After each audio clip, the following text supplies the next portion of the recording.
Chairman Tehreek Insaf Imran Khan ने तोशा खाना के तहाइफ के मुतालिक बयानात पर कानूनी चाराजोई का ऐलान कर दिया। साबिक वज़ीर आज़म इमरान खान ने ट्विटर पर एक बयान में कहा कि बस बहुत हो गया। एक मशहूर ज़माना धोखेबाज और आलमी सतह पर मतलूब मुजरिम की तराशी गई बेबुनियाद कहानी के जरिए मुझ पर बहतान तराशी की गई। मैंने अपने वकला से बात की है और इस धोखेबाज के खिलाफ पाकिस्तान में ही नहीं बरतानिया और मुत्तहिदा अरब अमारात में भी कानूनी चाराजोई करूँगा।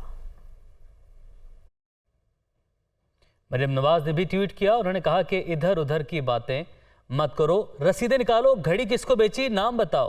उन्होंने कहा कि पैसा पाकिस्तान कैसे मंगवाया वो बताओ। दूसरों को चोर कहने वाला पाकिस्तान का सबसे बड़ा चोर निकला, तौबा। मरियम नवाज की जानिब से ये ट्वीट किया गया है और इमरान खान का पहले रद्द-ए-अमल सामने आया और उसके बाद मरियम नवाज ने भी ट्वीट किया। उन्होंने कहा कि इधर उधर की बातें मत करो, रसीदें निकालो, घड़ी किसको बेची है उसका नाम बताओ। पीटीआई रहनुमा फवाद चौधरी ने कहा है कि इमरान खान ने कानून के मुताबिक पैसे अदा करके तोशा खाना से तहाइफ लिए। घड़ी का तोहफा पाकिस्तानी मार्केट में 5 करोड़ 70 लाख में फरोख्त किया गया। उमर ज़हूर को तहाइफ नहीं बेचे गए। पाकिस्तानी बिजनेसमैन के खिलाफ दुबई में कानूनी कार्रवाई करने का ऐलान किया।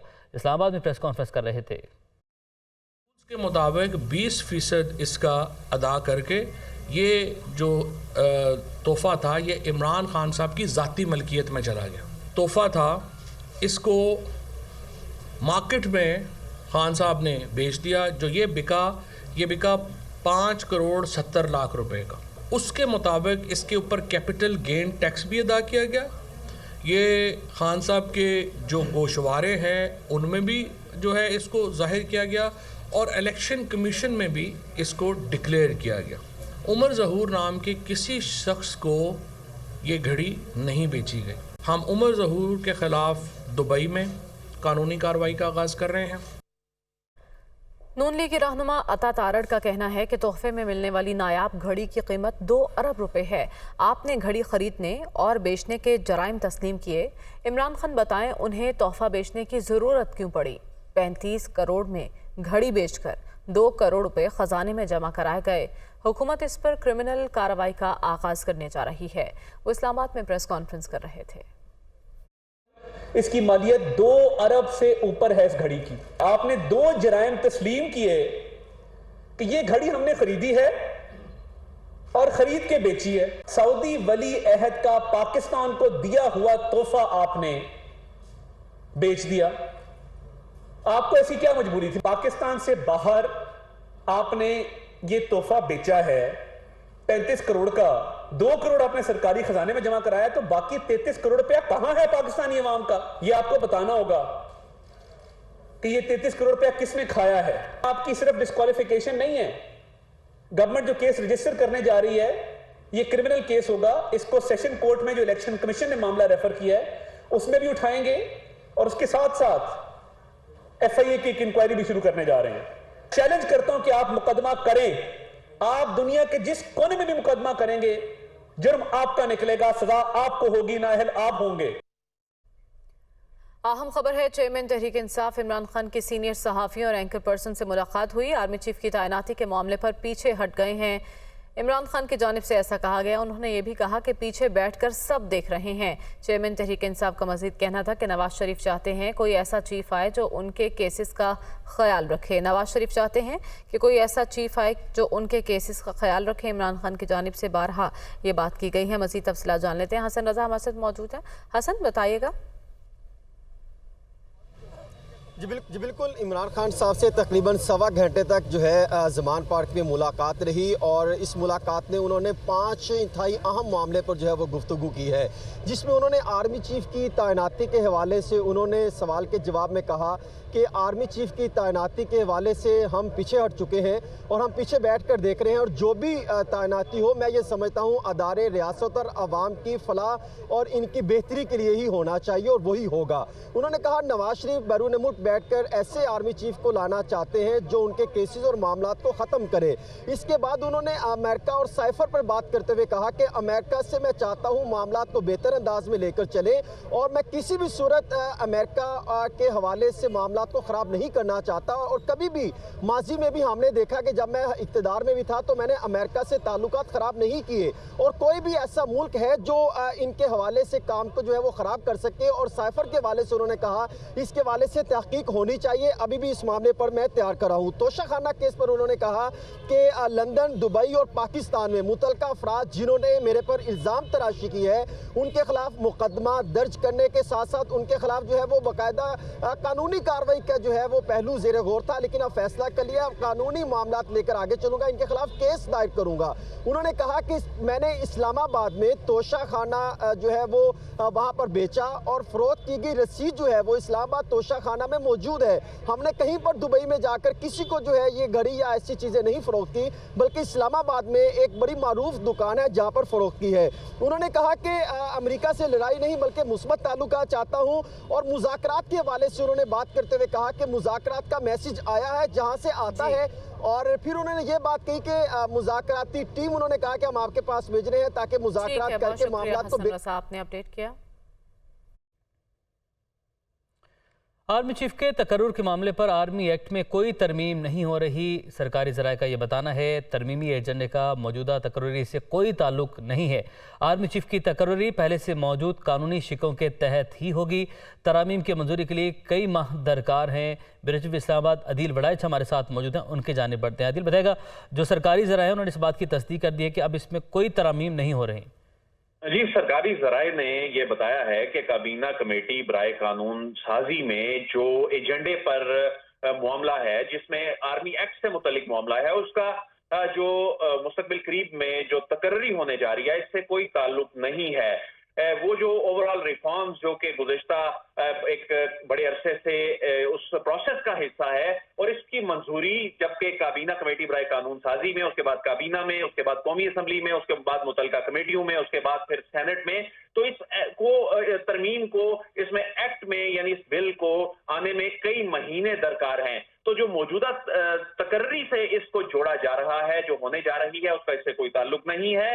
और आर्मी चीफ के जो तकर्रुर होगा वो पहले से मौजूद कानूनी शिकों के तहत ही होगा।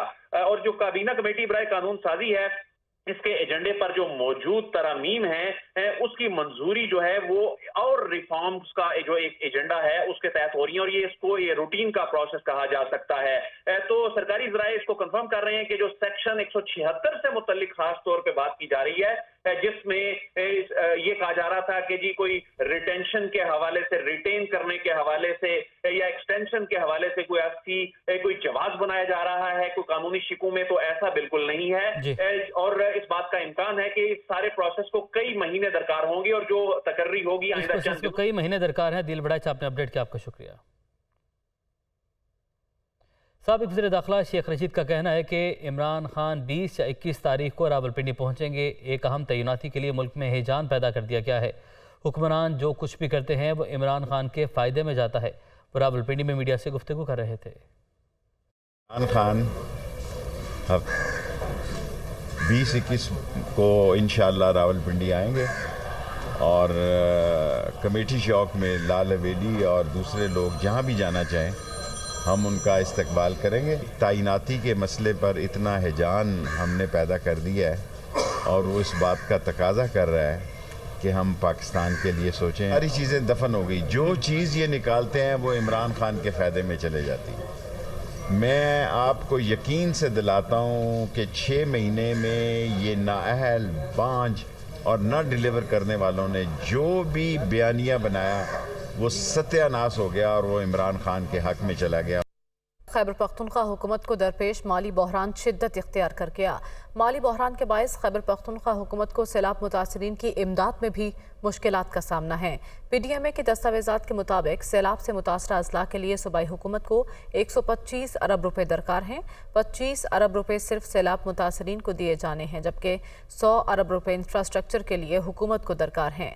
सूबाई हुकूमत ने तरक्याती फंड्स भी मुंजमद कर दिए हैं। 130 अरब रुपए का ڈیزاسٹر انشورنس فنڈ بنانے کی تجویز زیر غور ہے۔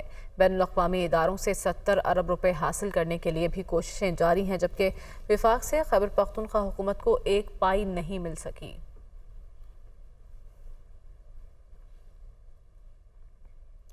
کوئٹہ اور گرد و نواح میں مونسون بارشوں سے تباہ ہونے والے 10 رابطہ پلوں کی تعمیر و مرمت نہ ہونے سے شہری شدید مشکلات کا شکار ہو گئے۔ صوبائی حکومت نے پلوں کی تعمیر و مرمت کے لیے وفاق سے امیدیں لگا لی۔ مزید تفصیلات بتائیں گے فرید اللہ خان اپنی اس رپورٹ میں۔ کا پسماندہ ترین صوبہ بلوچستان مونسون بارشوں سے سیلابی ریلوں نے محدود انفراسٹرکچر بھی تباہ کر دیا۔ بارشوں سے صوبے کے 18 اضلاع میں 58 پلوں کو نقصان پہنچا۔ کوئٹہ اور گرد نواح کے 10 پل بھی شامل۔ نواح قلی ہنا بائی پاس چشمہ اچوزی کی پل ہزاروں کی آبادی کو شہر سے جوڑنے کا ذریعہ۔ آنے والے دنوں میں ہونے والی بارش اور برفباری کے دوران رابطے مکمل کٹ جانے کا خدشہ سر اٹھانے لگا۔ ابھی ٹھنڈا موسم بھی آ رہا ہے، تقریباً پانی پھر آ رہا ہے۔ جب پانی آ جائے گا پھر ہم لوگ مشکلات کے سامنے ہیں، پھر ہم لوگ نہیں گزر سکتے، ہم لوگ مجبوری ادھر ہم لوگ رات گزاریں گے۔ یہاں پر ایک چیز ابھی کھڑی ہو جائے، یہ روڈ سارا بند ہو جائے گا۔ اگر بارش ہو جائے تو یہ راستہ سارا بند ہوتا ہے۔ یہ چشمے کا پل کو حکومت کو چاہیے اس کو جلد سے جلد بنائیں۔ کوئٹہ کے 10 پلوں کی تعمیر و مرمت کے لیے تقریباً 60 کروڑ روپے درکار۔ صوبائی حکومت کے ذمہ داران کا کہنا ہے کہ وفاق سے فنڈز ملنے پر ہی تعمیر و مرمت ممکن ہوگی۔ ابھی ہم سے فیڈرل گورنمنٹ نے پروپوزلز مانگے، اسٹیمیٹ مانگے ہیں، اس کی اسٹیمیشن ہم نے کر کے دے دی ہے۔ امید ہے کہ دسمبر کے بعد اس کی ریلیز بھی ہو جائے گی اور اس پہ ہم کام بھی شروع کر دیں گے۔ کوئٹہ اور گرد نواح کے تباہ حال پلوں کی لمبائی 70 سے 100 میٹر تک ہے۔ اگر وفاق نے فنڈ جاری بھی کر دیے تو محکمانہ کارروائیوں کے بعد تعمیری کاموں کی تکمیل میں 1 سال تک کی مدت درکار ہوگی۔ اگر پلوں کی تعمیر و مرمت کا کام جنگی بنیادوں پر کیا جائے تو نہ صرف شہریوں کو آنے جانے میں آسانی ہوگی بلکہ وہ گاڑیوں کے ٹوٹ پھوٹ سے بھی بچ پائیں گے۔ کیمرامین عبدالوہاب کے ساتھ فرید اللہ خان، دنیا نیوز، کوئٹہ۔ کراچی میں دفاعی نمائش آئیڈیاز 2022 میں پہلی مرتبہ سندھ پولیس کی جانب سے اسٹال لگائے گئے۔ آئی جی سندھ غلام نبی میمن نے دورے کے دوران کہا کہ ایس ایس یو کی طرح سندھ پولیس کے دیگر یونٹس کو بھی ایڈوانسڈ اور بہتر بنانے کے لیے اقدامات کیے جا رہے ہیں۔ بتائیں گے شیخ بخاری۔ عازب کو دفاعی نمائش 2022 11ویں ایڈیشن کا سلسلہ جو ہے وہ جاری ہے، بڑی کامیابی سے جو ہے وہ یہ ایکسپو جو ہے وہ جاری ہے، آئیڈیاز اور ساتھ ساتھ جو ہے وہ یہاں پر ہمارے ساتھ آئی جی سندھ غلام نبی میمن صاحب موجود ہیں اور سندھ پولیس کا یہ اسٹال ہے جو فرسٹ ٹائم لگایا گیا ہے۔ آئی جی سندھ صاحب سے پوچھ لیتے ہیں کہ سر یہ پہلی بار آپ نے اسٹال لگایا، یہ زبردست انیشیٹو بھی ہے اور ساتھ ساتھ ایس ایس یو خاص طور پہ یہاں پہ دیکھنے کو مل رہی ہے۔ دیکھیں ایس ایس یو ہمارا موسٹ ٹرینڈ اور ویل ایکوپڈ یونٹ ہے اور اس نے بڑا اچھا کام کیا ہے۔ اس دفعہ تو ہم نے اپنی جو سروسز ہم دے رہے ہیں اس کو ہم نے پبلک کیا ہے، لیکن ہم چاہیں گے کہ یہ پریکٹیکلی ٹریننگ خاص طور پہ ٹریننگ سائٹ پہ ہم لوگوں کے ساتھ انٹریکٹ کریں اور ایس ایس یو ان کو ٹریننگ دیں کہ عام جو ہمارے سیکورٹی گارڈ ہیں ان کی ٹریننگ پلس عام بندہ اگر ٹریننگ لینا چاہے تو یہ ایک ایسی چیزیں ہیں جو دنیا میں باقی فورسز کر رہی ہیں تو ہم بھی انشاءاللہ اس طرف جائیں گے۔ آپ نے سنا کہ آر آر ایف اور دیگر جو یونٹس ہیں سندھ پولیس کے وہ بھی ان کو بھی ٹرین کیا جا رہا ہے اور ساتھ ساتھ دفاعی نمائش جو ہے وہ بڑے ہی کامیابی سے جو ہے وہ جاری ہے۔ یہاں پر نہ صرف ایس ایس یو کی کا اسٹال لگا ہوا ہے بلکہ دیگر اور بھی اسٹالز ہیں اور ساتھ ساتھ اگر بات کی جائے ایس ایس یو کے اسٹال میں سویٹس یعنی special weapon and tactics force کے ساتھ ساتھ یہاں پہ تلاش ایپ جو ہے وہ اس کی بھی جو ہے وہ یہاں پر نمائش کی جا رہی ہے اور ساتھ ساتھ دیگر اور بھی جو ہے وہ یہاں پر اسپیشل سیکورٹی یونٹس کے جو اسپیشل ویپنس ہیں وہ بھی رکھے گئے اور بڑی کامیابی سے جو ہے وہ سندھ پولیس کا اسٹال جو پہلی مرتبہ لگایا گیا تھا وہ بڑی کامیابی سے جاری ہے۔ جی